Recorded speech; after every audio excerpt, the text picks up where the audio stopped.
Ooh, what is up, buds? Welcome to WeeDnD, the hot, positive, live tabletop role-playing experience. I am your dungeon master for the night, Brandon Allen McClenahan, but my buds call me Bam. Holy shit, dudes. Holy shit. We are trying some fucking wild shit tonight, all right? This is I've heard other people have done this down the line.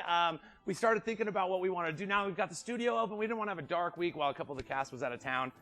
So we started thinking about, like, man, what do we want to do? And we came upon this idea of this Twitch Plays WeeDnD. So tonight, I'll go into a little bit more of it all as this progresses, but basically tonight, we're going to be running a narrative of a historical moment from the developing of Ganjaria, a very important point that affects the world as it is today.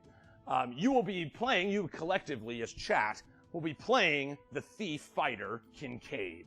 And so you'll learn a little bit more about him along the way. Not knowing some of this stuff is a little bit a part of the game as well. So, again, this is the first time we've ever tried anything like this before. We have a huge shout out to my studio team right now, Stephanie McHugh, Tom. You guys are fucking incredible. Tom and I worked well into the night, and Steph supported us with pulling all the other stuff that I would normally be doing on a Monday. And just honestly, I think you're gonna dig it. I think you guys will like it, bro. It's fucking good to see you, Mortigan, Jaro, Noble Kind 92, Noble and Kind. I like that. You got that dark vision.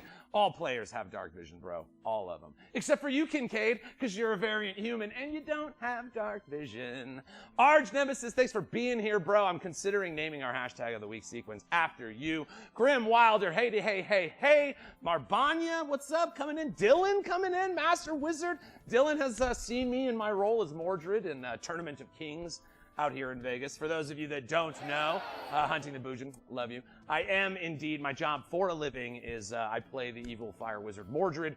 I shoot flamethrowers and fire staffs, and I try to kick the crap out of King Arthur and his fucking knights, who were a bunch of jerks and didn't invite me to their party. So Deadwolf X coming in. Deadwolf, also a fellow streamer, very local Vegas streamer as well. I'm gonna trip over my words. I'm so excited right now, guys. This is like a mix of like pure nerves of I just want to give you guys a good thing, but I think we built a good thing. And fucking A, just before the stream went, as I was starting to get a little nervous, I said, how about this, guys? How about we just have a really good fucking time? Like, how about we just have too much fun and let all the other stuff fall where it may? As always, we do have a Discord where you can kind of contact us and the cast. If you have any ideas or thoughts or whatever, feel free to shoot them my way on Discord, man. I am not so loaded with hubris that I don't believe we can do it other ways. So this is something you'll see. It's not as tightly tightened. I mean, I guess that works. As say the WeeDnD Master Production, you will see a little bit of the building of it. This isn't established. I have roadmaps and potential changes along that path that you guys will decide by voting. We'll use polls to do that. So if you're on chat, at the top of the stream chat, a poll option will pop up. You get one vote to go ahead and vote in there. We had talked about, I didn't integrate it in any way, so, whatever, but we've talked about if you want to throw 100 bits, you get 10 votes. So the votes are free, your first vote is free, but if you really want one thing to happen, you can kind of, push it a little bit by dropping 100 bits. It would help if you there's the text option when you choose your bits. If you could put which answer you're voting for in there, it would make it easier to follow. But whatever, we're all here. Look, as I'm getting into this, I'm feeling it right now. Okay, I'm in the room, I'm with you guys, I'm seeing fucking beautiful people coming in. And, I'm so fucking pumped. This is gonna be a fucking experiment, but it's gonna be a wild. The answer is always C, says Aj. 100 bits, thank you so much. Shout out Blackwater DM, that's my man Tim. He runs Blackwater D&D, maybe our best friends in the production industry. Some of the most fucking incredible people you could ever wish to know. Some of the confetti from all the bit stuff might be a little hard for me to track. So we're in the room. We'll be figuring this out as we go. It's like I said, it's either going to be a spectacular success or a hilariously good time. So that's it. We have the polls as the way for you guys to choose what route Kincaid goes as we tell this story of this pivotal moment in the history of Ganjaria. Kincaid is a level 5 rogue, level 2 fighter, so you got an action surge. And that's about as much as I want you to know when we come into this. I have this idea of starting at the big moment rather than building into it and then kind of playing it from there. I'll stop. Well, we got a hype train coming in with the hypes. Evolving Shadows, one of my best friends, bro. Like, we've never met in person, but he has been a huge point of support for me. His love and sharing of Glorp and the message of WeeDnD has just meant the world. I keep hitting my mic, and I'm going to do that because my heart is there. I just need to move it to the other side. I don't know why I haven't figured it out. Deadwolf dropping that sub. Thank you so much, guys. This experience has been incredible.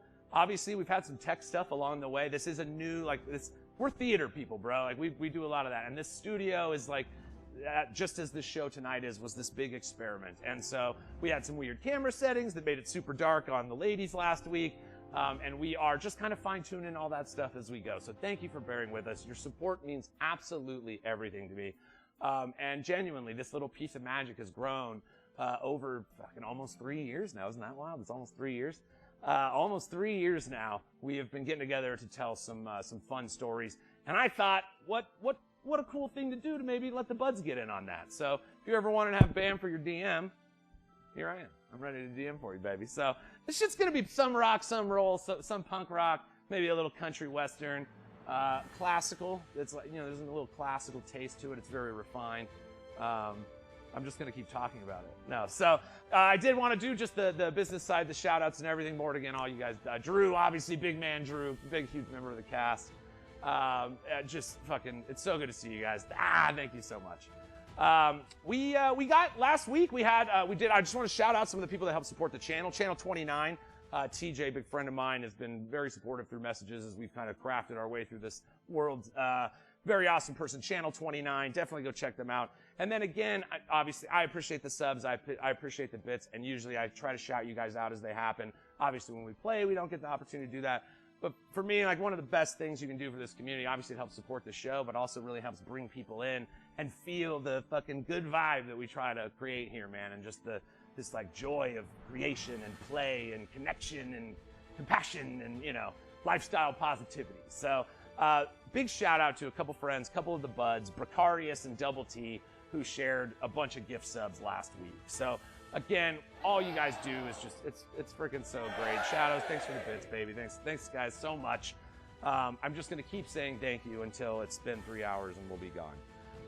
We do have some hashtags of the week. You know what, I'm saying it. I'm gonna start calling them the arch nemesis hashtags of the week because the man has been the hashtag king since we started this project. So just a couple. Praise Glorp. All right, yeah. Yes, Glorp, Lord of Confusion. I have a riddle for you. Hashtag show the cocks who's boss. We had some internet issues the first night, and I just wanted to take those cocks and just fucking shake them. So that's where the cocks who's boss comes from. Hashtag necronic. Because, I mean, like, that, right? Doesn't it make sense? Maybe we change necrotic damage to necronic damage. Anyway, I digress. And then this one, the last three, it's actually a three-parter. It is hashtag France isn't real, hashtag sorry France, hashtag sorry not sorry. So we all know France isn't real. Pickles' accent is not from the realm of France, since France doesn't exist. It is a genuine creation of her own imagination, which is just fantastic. So I digest. Thanks, Arch. We'll make sure that gets in the list for next week. We did have a bunch of other good ones, but they kind of pertain to the campaign. So I'm just going to fucking leave those for next week. We'll talk about the people. All right. Lastly, I just want to thank Sirenscape for the amazing atmosphere and music. Make sure that you check them out at Sirenscape.com. You've just got to be using them at your gaming table. I'm sorry. No shame on Sirenscape. I love them. I love their tool. It's like incredible the way that it operates. Sandy Stein does most of our original music, but we have started using Sirenscape to kind of fill out the soundscape of the show. There's just something about that tagline at the end that's just weird for me. I just don't feel like that kind of guy. Like, hey man, you just gotta check them out at your gaming table. So that's the best that I can do. Love, again, Shadows, obviously trying to climb us just over that first level of hype, because he wants to see me run around like a madman. So yes, that's basically it, guys. Tonight, we're going to hang around each other. I'm going to be chilling with you in chat. I'll be telling you the story. I'll be DMing this narrative adventure. And at certain points, we will throw to you the chat with polls that will dictate. Oh, they got me! They got me! I gotta run around because of the height! I'm running! Wait! Alright, wait. With the Naruto run. Do that then. Alright, that's what you, yeah, that's right. That's what you get for a level 1 height, baby. So this is weird. Like, I've now gotten used to people being at this table with me. I feel like I'm just like screaming in an empty room while Munge and Stephanie like adjust settings. What's up, Dubiolo? Is that Dubiolo? Dubiolo. Dublolo. Hey, welcome in. Thanks for being here, bud. So yes, tonight will be a bit, it's not as detailed as a D&D game. Yes, you have a character sheet, you have stats. You know, we will roll, we'll let the dice have their part in the narrative as well. But it will be a bit more where you're choosing the arena by which we go about getting Kincaid out of this place. So, fuck. We do, did I forget anything, guys? Am I missing stuff? I'm all over the place right now. They said it sounds like I got it all. So, fucking A, dudes. I guess I have to actually do it now, right? I'm a little scared. I'm not gonna lie to you guys. All right. We got us a little ritual we like to do around here, guys. Maybe you've heard about it. Maybe you haven't. But we like to take a lighter, like this electric green one right here. Make sure we're not gonna light any of our friends, family, or household pets on fire and go. Light us up. Ooh. WeeDnD, high fantasy, literally for you and me. So load up bowl and make a roll to take control. WeeDnD.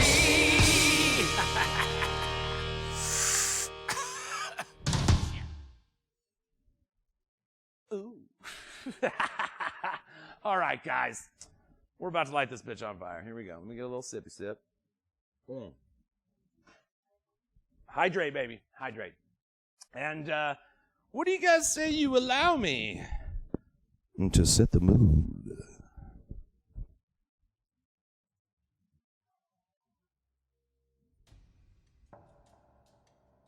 It is 400 years after the Feywild cataclysm, when the world of Everendale was ripped from the material planes, and from its energies was born anew the world of Ganjaria. It was Mab herself, the queen of ice and shadow, that shattered the tier of the primordials and brought about the birthing of a world in her image. However, the resilient races of men managed to avoid absolute termination, and many survived and tried to populate Ganjaria's lands. They were driven to the ends of the continent and forged the realms of Sativon, the Kush kingdoms, the Indicus Empire, the Diesel dynasty, and the Fellsworn kingdom. Fighting for the right to exist against the savage armies of Queen Mab and cut off from access to the flow of magic, the races of men are fighting a losing battle. Some retreated to a magical stronghold on the farthest southern shores, and hidden from the eyes of Queen Mab by a great magical barrier, the people of the Sky Shrine stronghold attempt to prepare for the final siege. The tell we tale on this day begins here, in the Episteme Arcanis, as you, Kincaid, member of a group of thieves attempting to liberate the feather of the legendary Phoenix itself, to bring about a rebirth and wrestle control from Queen Mab once and for all. We join the heist, now in progress. Ooh. And away we go! Kincaid, fighter, rogue, 5 levels of rogue, 2 levels of fighter. You're standing inside, I dropped my joint, you're standing inside the central chamber of the Episteme Arcanis. The Sky Shrine Temple itself had been forged around this school where they study the nature of inherent magic, not the flow of magic that runs through the roots of the ganja plant controlled by Queen Mab, but the eminent magic that exists in the creatures and wildlife that populates the world. From this center, magic is extracted from these magical beasts, most often at their own demise, granting the races of men a little bit of magic. Now, Kincaid, you have come here on a mission. You and a group of several other thieves have snuck into this room, this highly guarded room, using magic, trickery, and combat to get your way through. And you stand now in the central chamber, and before you burns the legendary feather of the Phoenix. 2 feet in length, glowing in golden warm light. You feel a happiness, a wholeness spill into your soul as you look upon it. You look around the room inside the Episteme Arcanus. The walls adorned with extravagant gold and blue runes, the tapestries hanging from all of the walls, the table before you on which the feather is set about with gold inlays and ivory. You reach your hand out toward the warm feather. You feel it calling for your touch. But in this moment, you notice that your friend, Ebris the wizard, who is holding the magical alarm spells at bay that would alert people to your presence, is starting to struggle. Magical energies flow around his hands. He begins to sweat. You see his hair sticking to his head. His skin starts to grow pale. He calls out to you, "Kincaid, I can't hold this much longer!" As you reach and grab the feather in front of you, you check for traps. You got a natural 20! Oh, shit!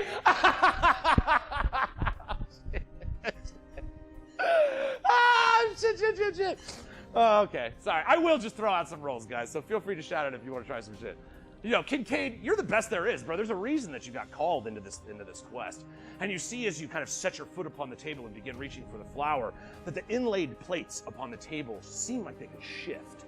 Your foot hovers just before it sets on the table. You look around. You identify a square that will not move, and you stand upon it instead. You reach out, and as your fingertips approach the feather at last, you hear the last thing you wanted to hear. The massive double-set doors in the far side of the room creak open. You hear them slam. Dust falls from the rocks on the side of the walls. But Kincaid, you are trained for this.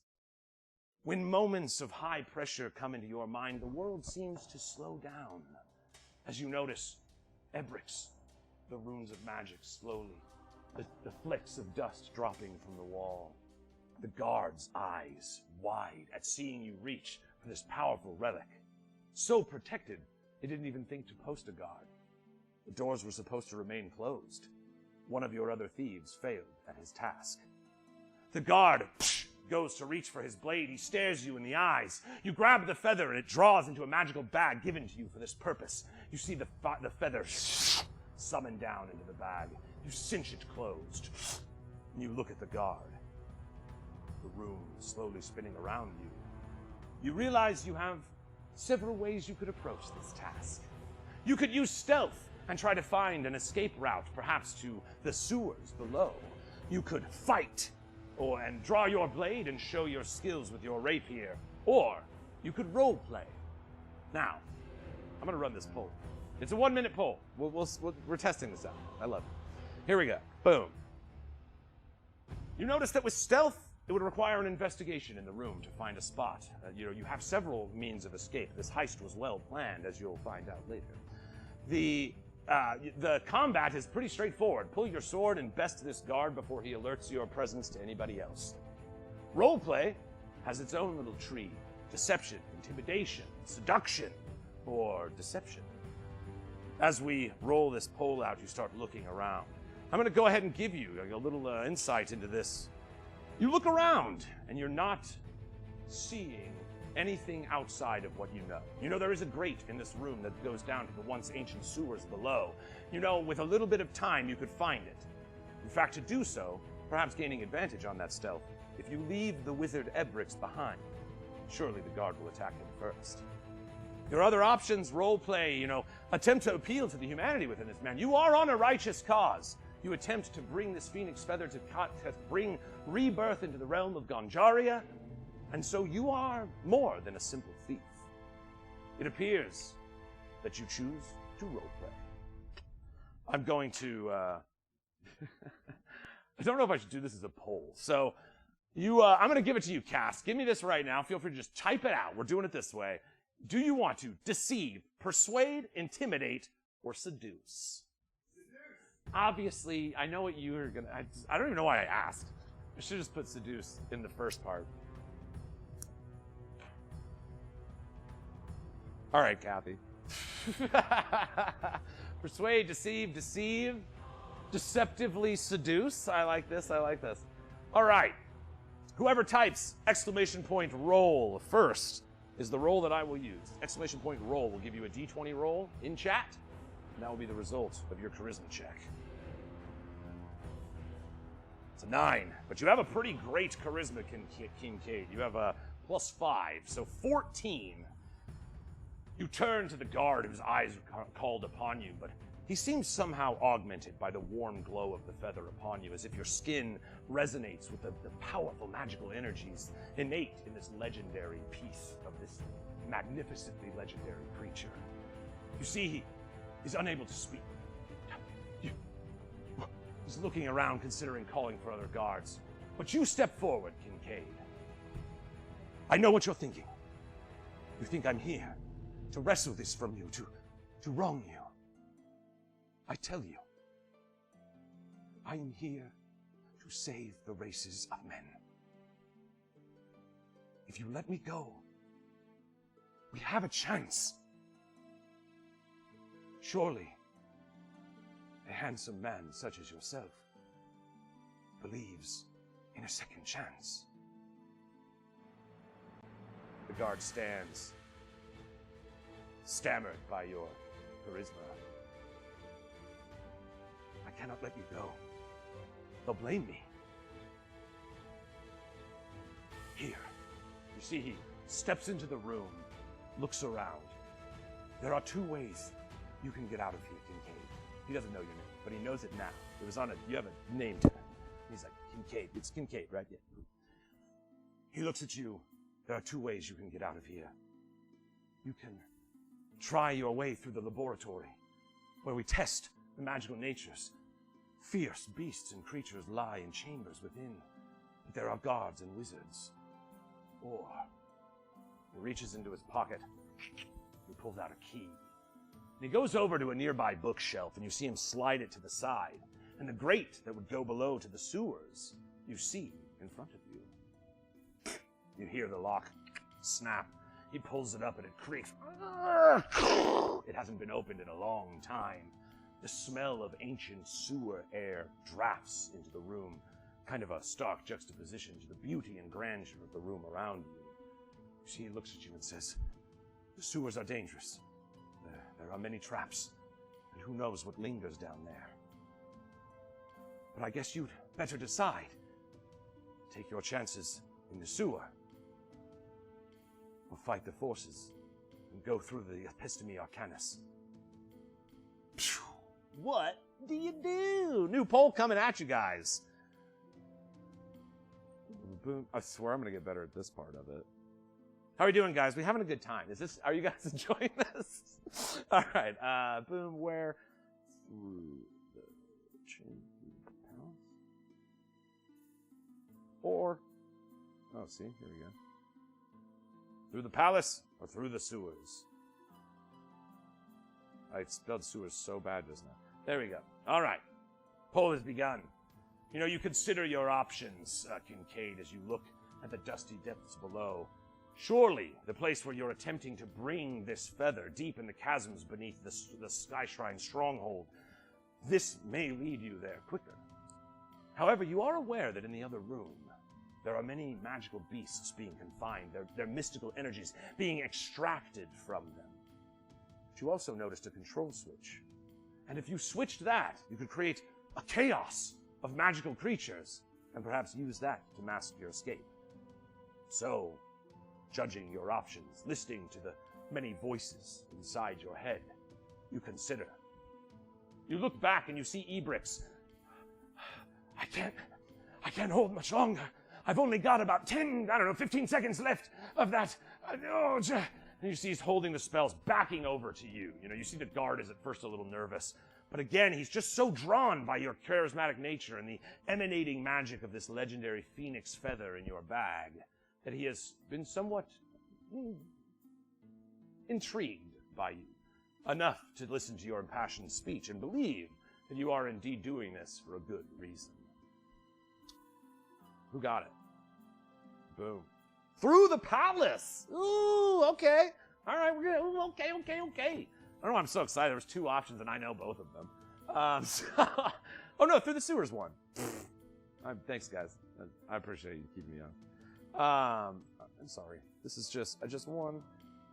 What? Yeah. Guys, we'll do it the way I want to do it. All right, I'm going to close this. All right, so you're going into the sewers, right? That's the one?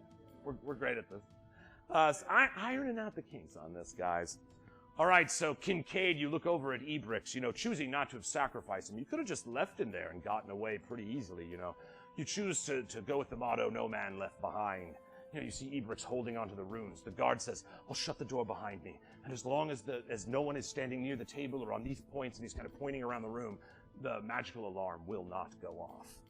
You see, he turns over and he looks at you and gives you kind of a wink. It's like, Kincaid, I hope we meet again. And I hope that this second chance of yours is the chance we need. You hear the doors shut. You see Ebrix is walking. Yeah, okay, did good. You see Ebrix starts walking, and he almost steps on one of those plates. You see, Kincaid, that the time is short. You grab him and jump down this sewer grate, plummeting into the murky depths below. You hear the grate shut above you as you slip down. You fall, land on the stone bricks in this dark sewer. A strange pale light emanating through the cracks in the walls and the architecture that flows. A small river of water from the nearby sea. You smell the blow of seawater in the air, perhaps guiding you toward your destination. You look up, and you hear nothing. The alarms have not been tripped. The guards are not in pursuit. You look before you, a maze of rooms and caverns all around, but you did your homework. You have a map you pull out in your pocket. You look it over, trying to find a landmark for where you are in this place. And indeed, the smell of seawater beckons you beyond. You have an option here. Would you choose to cautiously go through these tunnels with focus on hidden traps and creatures, or go quickly and get out of here that much faster? I ask now, in a poll. But I've messed up my poll thing, so this is the fun part where I realize, maybe I should have that set up better. We're gonna go like this, new poll. Thank you, fanfare. All right, so, cautious. Or quickly.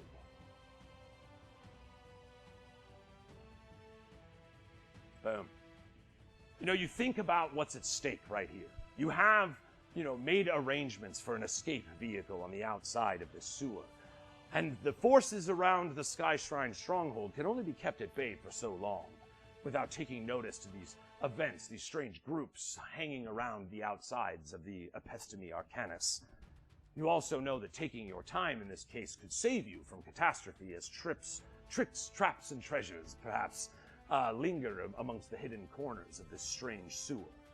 So as you consider, again, time slows. You see the river at your feet crawls to a snail's pace as you listen to the many voices inside your head. You consider Ebrix. He's younger than you, a high elf, a wizard, has used most of his magical that he's peeled from these Arcanus instruments to utilize to get you through here, using a spell of greed to entice guards at the gate, using magical illusions to prevent people from seeing you along the way. You decide best be cautious if you have such a member in your ranks. You look forward, exclamation point, roll! Give me a perception check with advantage, please, because you are being cautious. So I'm going to use yours and the first one I roll. So I got an 8. Exclamation point, roll if you got one. And an 11. All right, but your perception's dope. Again, Kincaid, you're somewhat of a badass. With a +8, you get a 19.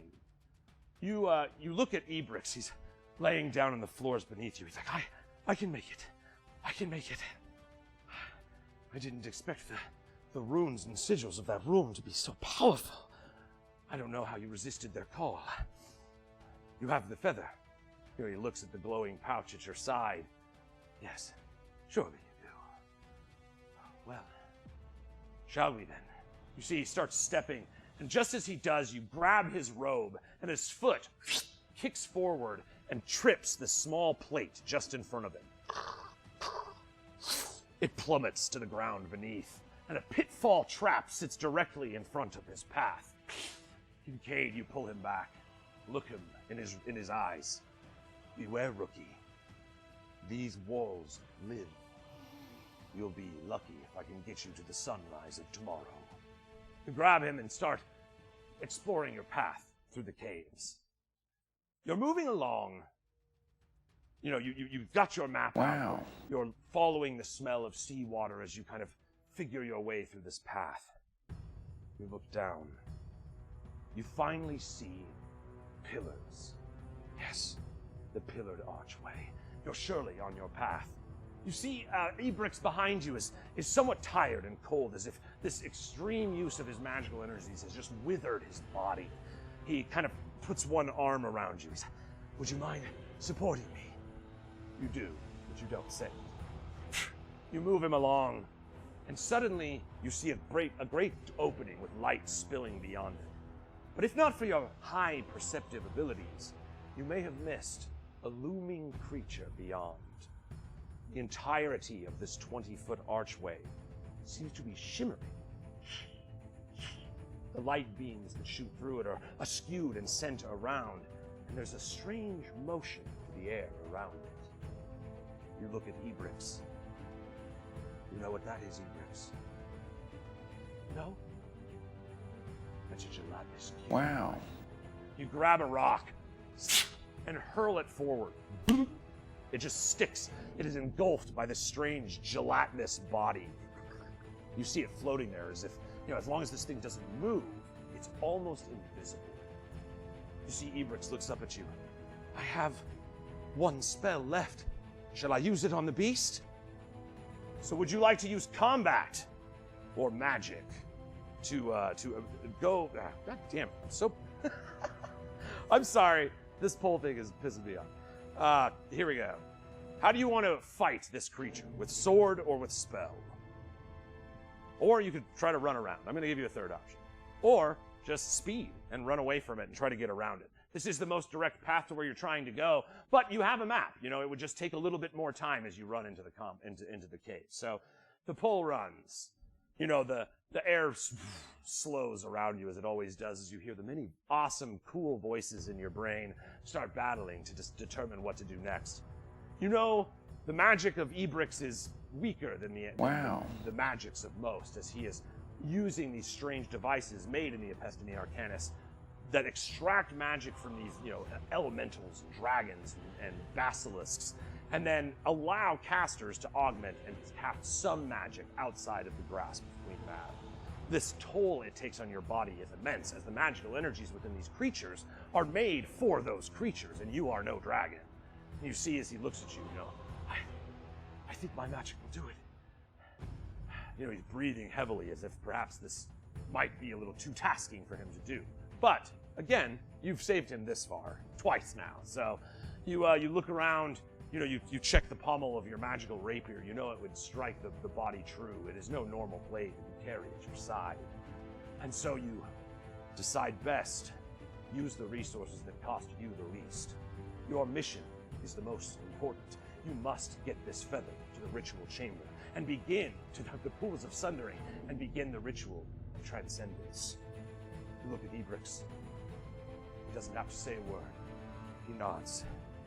He reaches out and he grabs this apparatus that's on his wrist. You see he turns this stone dial and it clicks. And you see magic, wild magic tendrils start grasping from his wrist. He turns it, summons a massive ball of fire, and punches a hole directly through the ooze. It's like the sound of the hot nickel ball melting through Jell-O, which if you haven't watched that video, definitely do it. It's fantastic. But you hear this sound as the top of the gelatinous cube caves in on itself and melts down, and there is now a gelatinous puddle in its place. You look down at him. He looks up at you.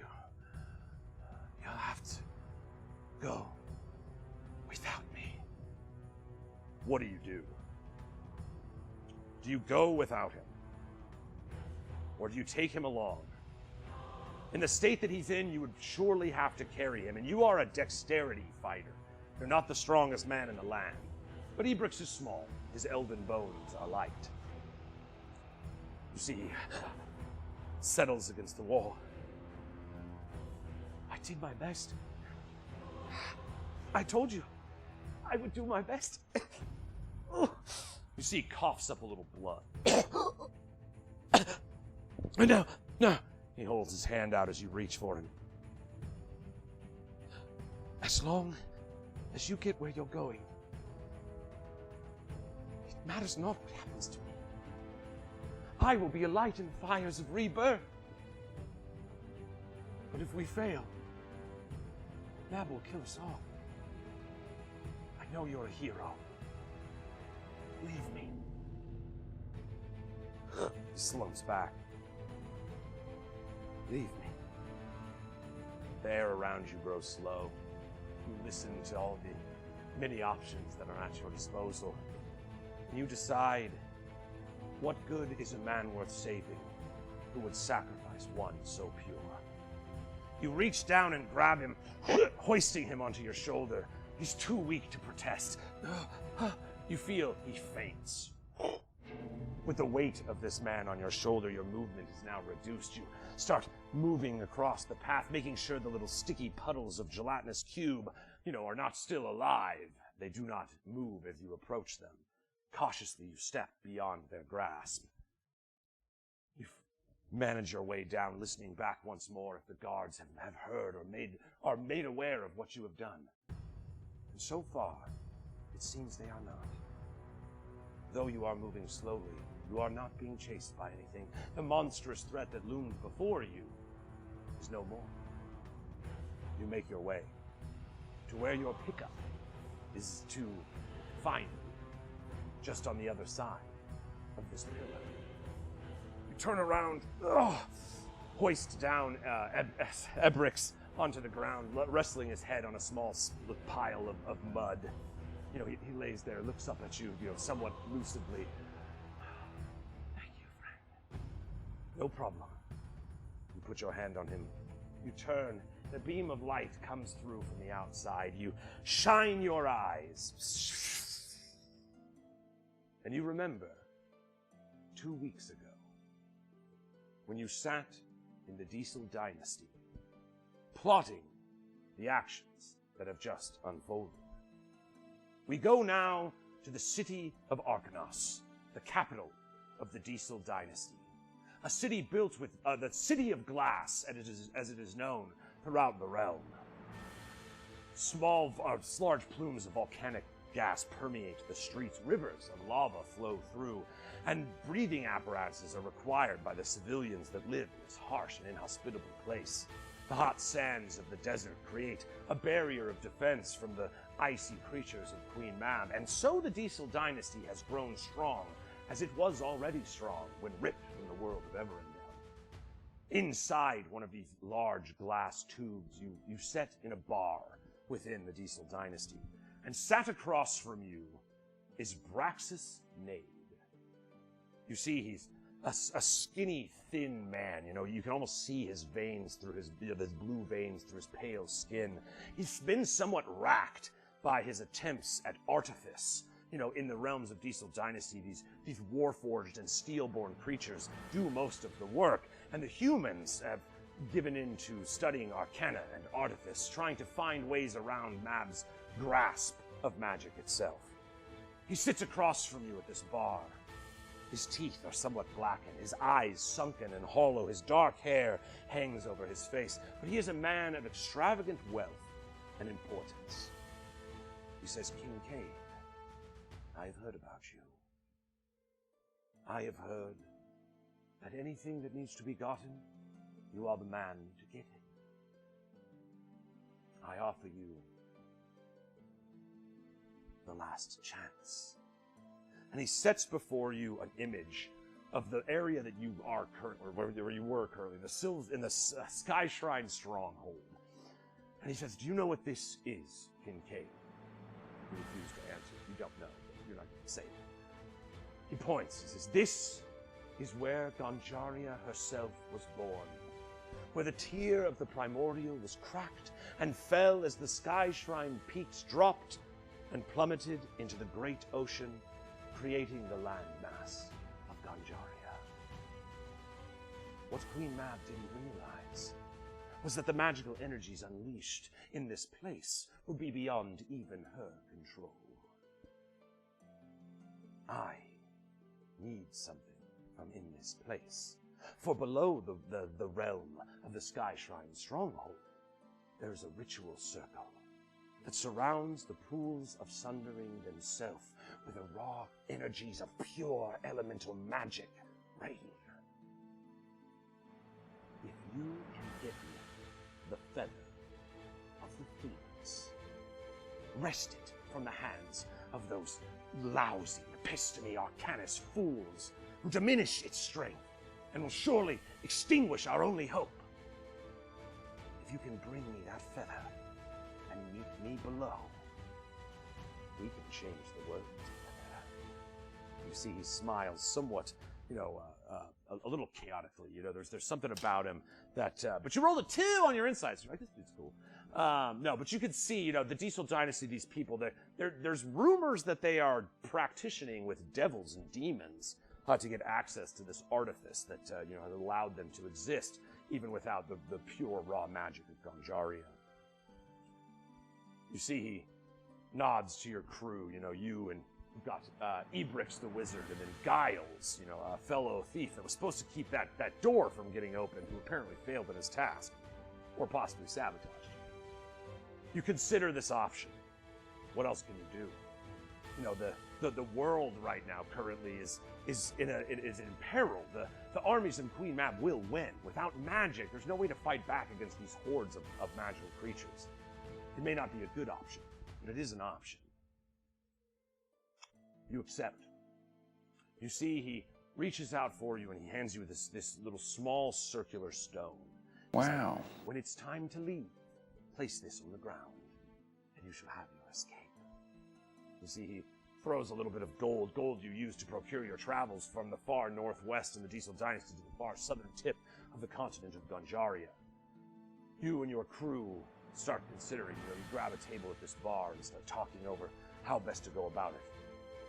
We're gonna need maps, and suddenly the gears start turning and thieves go to work doing what they do best.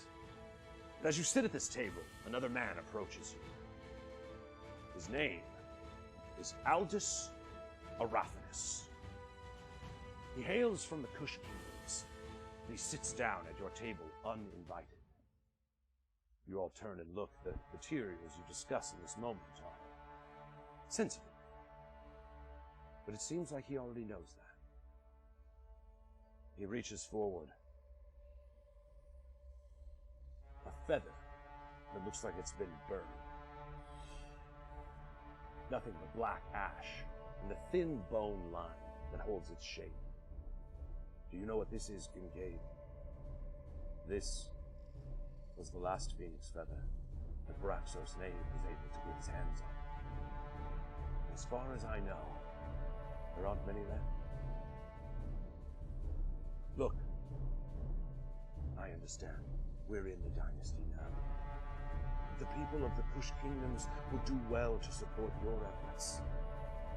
Cast off the gifts of the Diesel Dynasty and work with us. We of the Triad cities and our treasure Soleil have found a balance, a way to work with each other, all the races of men, dwarf, elf, human, gnome, and the others. I ask you not to stand with the dynasty and let this magical power fall into their hands. I do not trust the Nades. Instead, give it to me. He looks around. You're not buying. Fine. Give it not to me. But I offer you this. He reaches down at his side. He pulls out a dagger. It's a ritual dagger. It's got a curved blade, and there's this strange, chaotic energy that permeates from the metal. You can almost hear it call to your ears as it stands in front of you. You can feel the powerful magic of death that's inside of it. I have cursed his blood. It will kill only Braxas.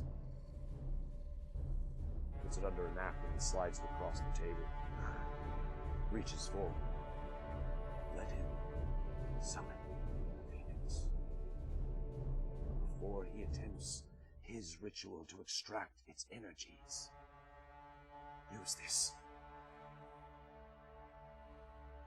And when he's dead, ask the Phoenix to gift us with rebirth.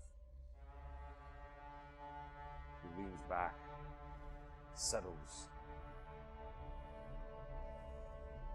I hope I have gotten through to you. I fear for this world. I fear for my people. The Aganthors have long stood true to the people of these realms.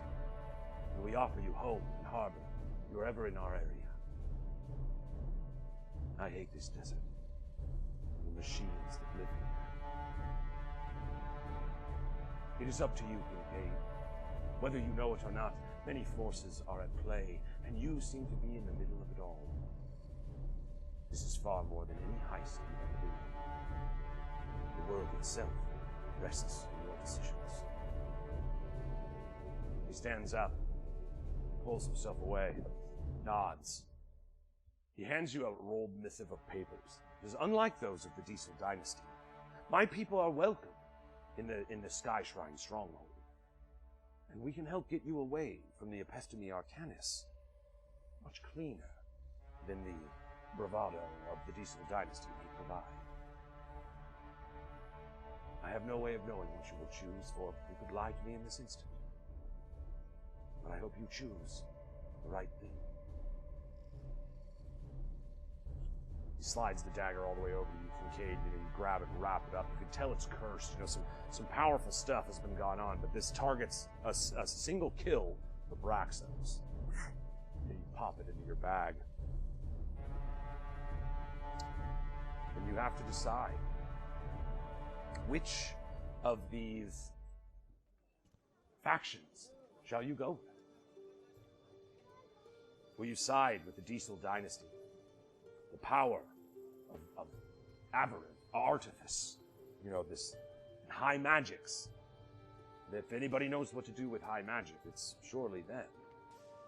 Or do you side with the Kush kingdoms and Avos Agelthor, who claims, why destroy the creature when you can simply ask for its salvation? Now you know the truth about these things, Kincaid. The Diesel dynasty is a force. They have turned their doors to many people seeking safe harbor in their lands, but they live a very hard life, racking life around this volcanic gas that flows around. They are certainly the most proficient outside of the armies of Queen Mab in how to harness this magical energy. But they have been known to act in their own self-interest. The Kush kingdoms isn't clean in all of this, as all of the kingdoms tend to fight for their own well-being. Sativan to the far southeast is known for procuring food, but it first must go past the Kush kingdoms, and they've been known to levy extra food toward their civilians, letting the caravans continue on toward the Indicus Empire, the Diesel dynasty, a little lighter than they had been. Obviously, it is hard to trust any man. But which man, Kincaid, do you trust? Think in this moment. You look down at your plans. You see the room where the feather is held. The room we just escaped from. You see maps of the sewer system that led you on your way out of there. You see the point at which you are now, where an X is marked. You shift back into this moment. Ebrix laying on the ground beside you, the smell of the sewer, the puddles of gelatinous cube all around you. 2 weeks later, as the sun settles on your eyes and your eyes adjust, you see a carriage with members of the Kush kingdom standing there. Come on in, quickly, I think. And then you hear this huge horn blows out and starts echoing over the Sky Shrine stronghold. You know, this city that is erected around this massive tower, the Sky Shrine Tower, in which the prologue of Ganjaria concluded. The central chamber itself, where you pried the phoenix feather from the table, is the same room that Brunorthus' serpent was disintegrated in as the world was formed. You look at the men in front of you and the carriage, the city beyond, you know, littered with refugee camps and soldiers training in the streets, preparing themselves to be ready for this battle that is to come. Alongside old obelisks and ancient tombs and rituals that survived the cataclysm of the Feywild itself. You stand now at the base of the Arcana. You look at the carriage before you. You hear the alarm bells echoing through the city. And you notice guards all start running around. It's been stolen! It's been stolen!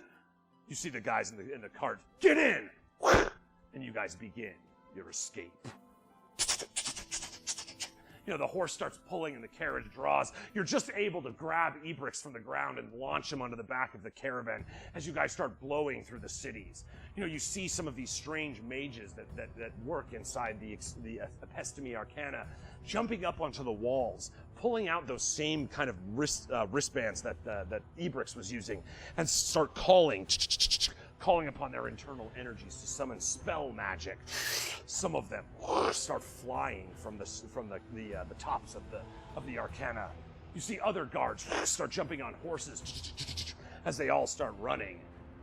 How do you guys want to escape? We're gonna do this one a little bit differently, guys. Like, just start giving me, you know, as you go, you know, the guards that first thing you have to deal with would be these wizards flying above you. Now, you could choose, you could run off into the streets and try to, like, use the many different buildings to hide yourself, maybe bail from the horse carriage, you know, all of any options at this disposal. But you do have a force of guys following you right now. And so, I am going to do this as a poll, actually. Do you want to stealth? Or do you want to fight? There's really not a role play in this. In this one, unfortunately. You see the guards are none too interested. How do you get away? Boom. So, you know, again, as the carriage is moving fast, the world around you starts to go slow. You hear the of the charging horses, the creak of the wheels of the carriage. You see Ebrix just passes out. He just faints. You know, his energy is completely used, and just getting to this point is somewhat miraculous. You can try to rouse him, of course, if you'd like, but that might be a little bit of a waste of your time at this current moment. You also look forward at the streets in front of you. You know, that with the flyers above and the people behind, you are quite a skilled a driver of these horses. And so, you know, you take the Kush Kingdoms guys and kind of push them aside. You know, you grab the reins yourself and start steering the horses. You know, the city flying away behind you. You know, you hear as beams of magic are shot from these flying mages that are chasing you through the city streets. You know, you finally take a hard turn and you lose a couple of them, but you know they're continuing to find you as they see the buildings and refugee camps start the wood that holds up the carts and everything starts falling and fabric tends all around. You see, you as you go, you know, you're looking down upon you from the flight of the mages. They look and they see the carriage go, and finally it goes underneath this great covered area where many camps and people live, and it drops all the supporting beams out from under it, and this great blanket falls down. This large fabric falls on top of your carriage, and in this moment, you take advantage of the opportunity for stealth. Somebody give me an exclamation point roll. Give me a little exclamation point roll. I also rolled, so you have advantage in this. You have, ooh, that one, I don't know why I did D100 for you there. A 9! Okay, with your stealth, however, again, Kincaid, you're no slouch, bro. You get plus 11, so even an 11 is a 22. You know, the mages are looking down, you know, considering whether to cast Spellfire down upon this large area where surely refugees are you know, hiding for cover, or, you know, just wait for you to emanate from somewhere, to pop out of the other side. What's up, Channel 29? Thanks for bringing it in, bro. So you know, you kind of look, we're looking down at their perspective as they see this large fabric laid over, you know, bodies moving, the carriage forcing its way out, and the carriage blows through the other side. and the mages fly off after it. You see the guards on their horses chasing in hot pursuit. But you, Kincaid, cast off the fabric. Look around. You've got the feather. You are not in the carriage. You look around at the huddled masses of people around you, and they, oh my gosh, they're all looking around. It's so much chaos as this loud event, and the horns blowing, and the guards racing through the street. They do not take note of you, and you have this exceptional ability to drift into the shadows. You turn behind a pillar and make your way out into the streets. You're headed toward the shores, the caverns that lie beneath the Sky Shrine Stronghold. You look around at the faces of the people here. They are mostly scared.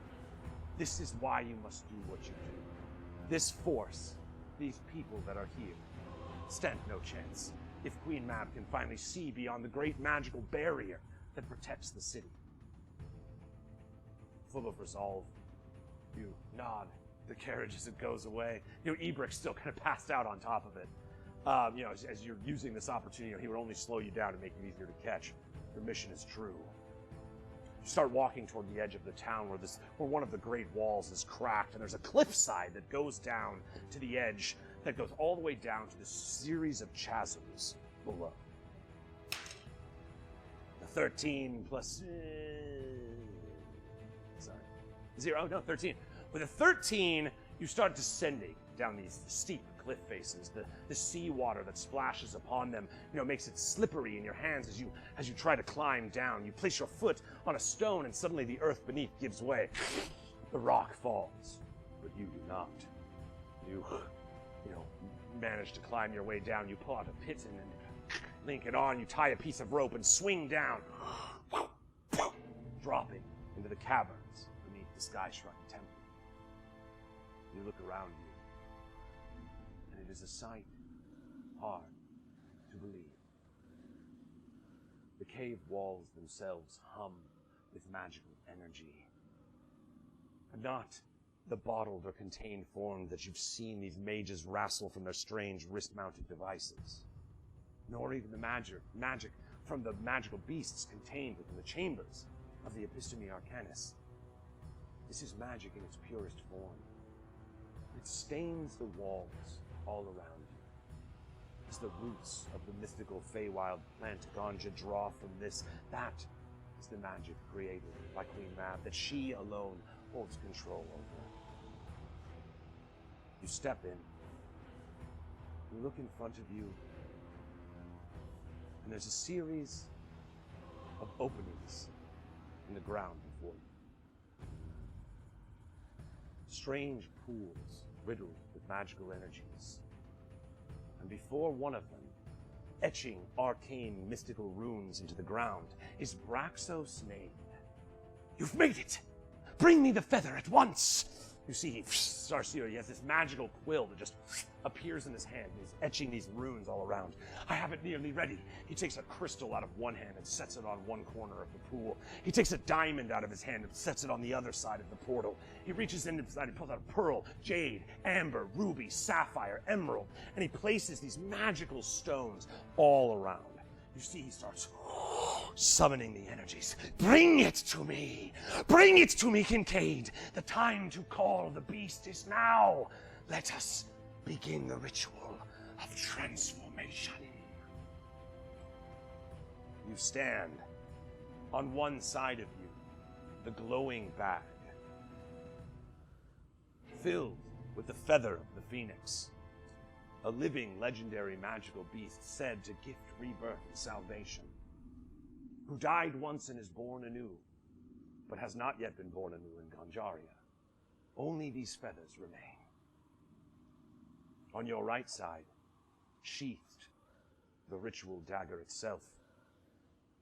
So in this moment, Kincaid, as you approach the high magic chasm in the center of this room, you can't help but look at the waters in the pool around which Braxos has prepared this ritual. They shimmer and bubble and move around with arcane energy, and for a moment it appears as if you're catching glimpses of the other elemental planes themselves. You see puffs of fire and ice and water and air and earth realms far beyond the prime material plane, at this strange point where the primordial tear was shattered and created this pool of water before you, is a window into other realms. Kincaid, do you use the dagger? Oh wait, actually, sorry. Or do you use the dagger or use the feather? So you consider your options at this point as the poll has been dropped in chat. You know, to kill Braxus with this blade, to allow the ritual that he's going to perform to summon the phoenix from this feather first, kill him, and then ask the phoenix to bring about a rebirth onto the world, to use the feather. You know, use the dagger to kill him. Wow. I've been in it a little bit. It's weird breaking out and being like, now we're going to talk about things. So yes, either you kill Braxos and ask the Phoenix to save the world of Ganjaria, or you allow him to complete his ritual and extract the magic from the Phoenix itself. The world around you is in slow motion once more as a surge of oaths come to your mind. You look around at the chamber. You can't believe that just 3 months ago we were pulling simple bank heists in the kingdoms of the Indicus Empire. You're not welcome back there anymore. You look forward. Your decision made. You see Braxus, not utilizing the strange magical devices of the Episteme Arcanus, but rather harnessing through these strange, somewhat runic sigils and divine altar magical points, drawing energy from all of them. You see the diamond shatters, the emerald, the sapphire, and there is a cascade of shimmering color, a rainbow in the room before you. You see he grabs the feather from you. Yes, it is time. He throws the bag itself, and a beam of pure light pierces the bag. It eviscerates away, and just the feather burns glowing in this beam of light. You see, he's like, yes, come to me, hear my call! And he reaches up, and you see the combined magics as well as fires from the plane of fire itself boil from the waters below, and ambient magic in the chambers around you clings to his body as he forces energy into this feather, and you watch it start to grow. One feather turns into two feathers to 3, and you see an entire plume break out of the left side. A fiery heat, the likes of which you've never experienced before, almost singes your face as the great winged arm of the phoenix itself starts breaking out of this summoned ritual. You hear the bird cry as its beak pierces the veil between all the planes and this. And you watch as the phoenix is summoned through this magic ritual. It flaps its wings back, and you see this big burst of energy that almost knocks you to your feet. You stand your ground, stick your rapier in it, and hold against the burst of energy. You see Braxos' eyes watering, blood spilling from his lips where he bites down upon them as he attempts to wrestle the energy from this creature. And that is the last memory of Braxos' name. For as the phoenix pierces through the veil, so too does your dagger pierce through the back of his skin, and the curse inflicted upon it racks his body with malevolent energy. You see him coil in front of you as the last gasp out of his mouth is nothing but pure magical energy. He falls to the ground. Wow. Dead. You look up. Kincaid, before you is the phoenix itself. The bringer of rebirth and the last hope for humanity. You speak. I ask you, great phoenix, to bring about an age of rebirth. The realms of men are falling, and surely we cannot last any longer. Please, Gift us with your divine radiance. And as your words linger in the air, Kincaid, you see the eyes of the phoenix glow ever brighter. And as they do, waves of hot energy beat against you. It is time. It is time for rebirth. Kincaid, you close your eyes and you prepare for the coming, the transcendence. And just as the cry of the phoenix begins to pierce the cave around you, you hear its voice choked. Its wings stop burning. And before you is just a large bird. A black tendril grows from the base of the pool. It has wrapped itself around the neck of the phoenix and is slowly drawing it in. You look down into the pool and you see the face of the Demigorgon, master of the plane of chaos, head of the demons and infernal hordes that kill only for chaos and want nothing more than destruction. You see his burning yellow eyes and sharp teeth, and before him rests a woman, a silver-haired girl in a shrouded white dress that begins to burn away with black magical fire. Could this be? You see Titania's hand reach up from the pool. The soft, frail form of the Queen of the Sealy Fae, sister of Queen Mab, thought destroyed in the creation of Ganjaria, now somewhat twisted, seemingly serving as the bride of the Demigorgon. A hand reaches through the pool and grasps the phoenix by the foot. And you watch as dark magical energies from the plane of chaos itself begin to overtake the great bird. It struggles. It cries out to you. You go to move, but are choked in place. You see crackling clouds of black magic start forming in the room around you. This thick, black, magical, blighted energy that crackles with red and purple electricity that starts permeating from this pool in the portal. It watches the phoenix. More tendrils of this black energy pierce into its skin. And rather than the red fire of rebirth that always blooms from the phoenix, it is the shrouded darkness of the blight. Its wings cast out, its eyes now twisted and red. You see they start matching the color of the Demigorgon himself, laughing at the efforts of men from his plane of elemental chaos. You see Titania trying to hold on to this new creature, asking it to bring her from this realm, but it cannot, and her hand slips and falls. She goes into the pool of chaos. Lingering above it is a new legendary magical creature, known now as the Infernix, the Blightbringer of Ganjaria. And as the pool begins to settle down and the Infernix goes to feast upon the soul of its first victim, Kincaid, you see a beam of energy sent from within the portal. We follow that beam to the minds of the hags of the realm of Ganjaria.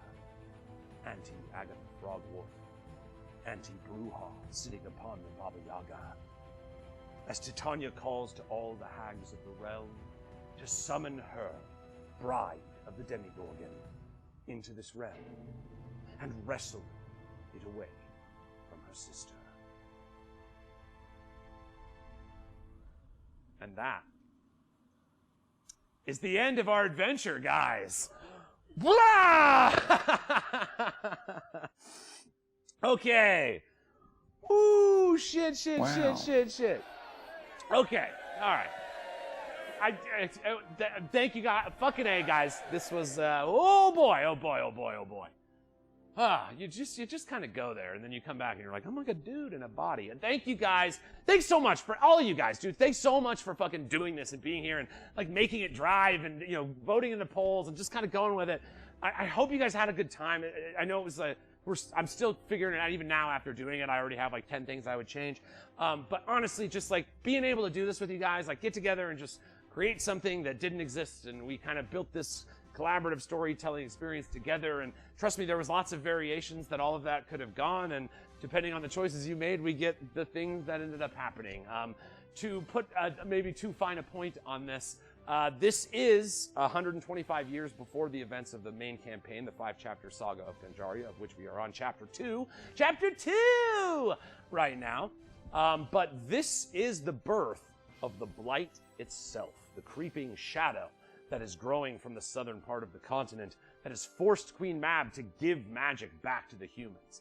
That is where GANJA comes from. She's now in a war against her sister, basically, for the realm of Ganjaria.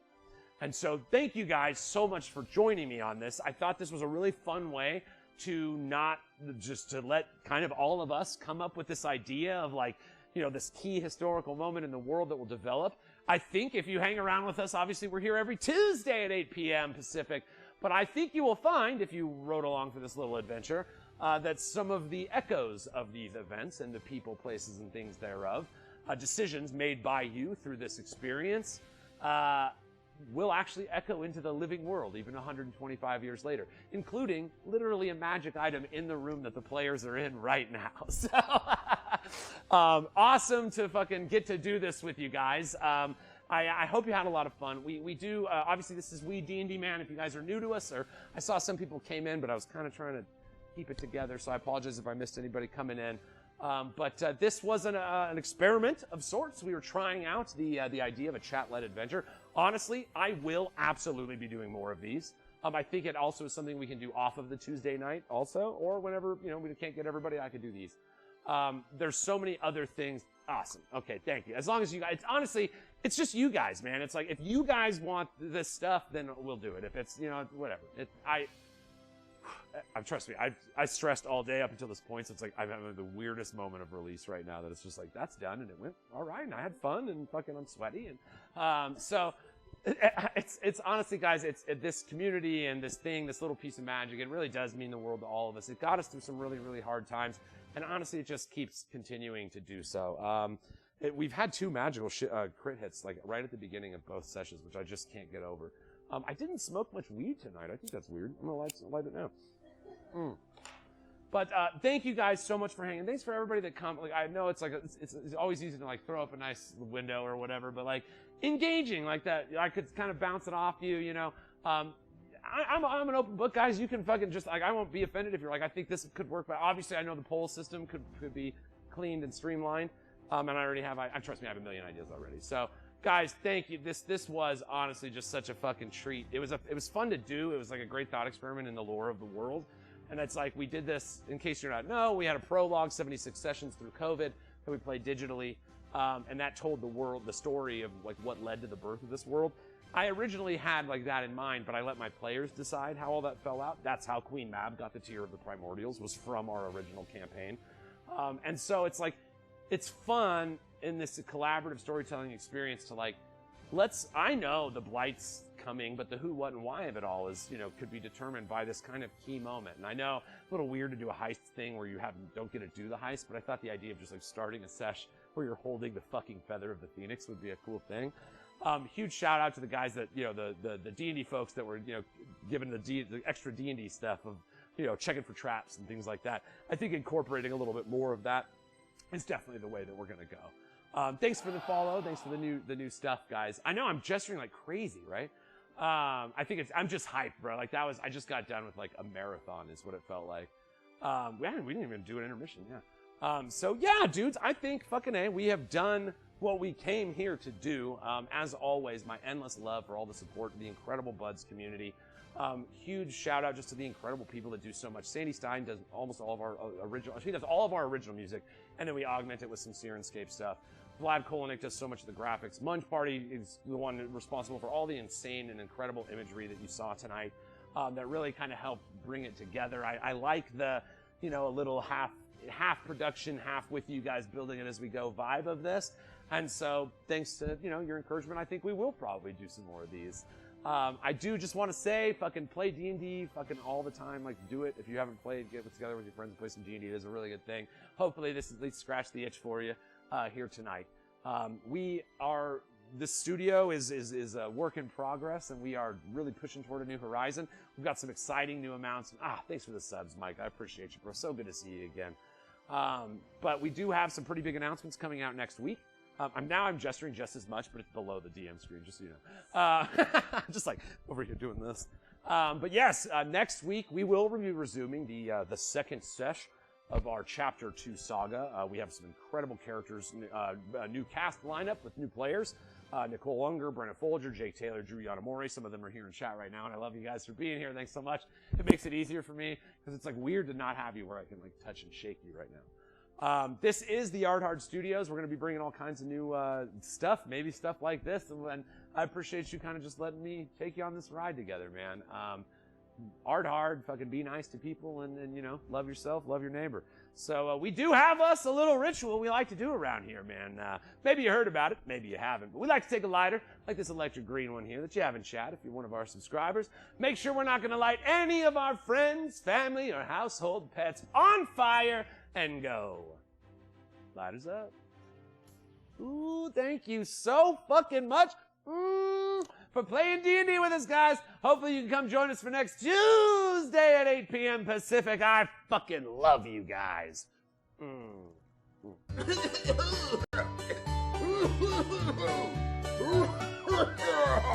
yes. So what? You can't touch me, 'cause I'm from the internet.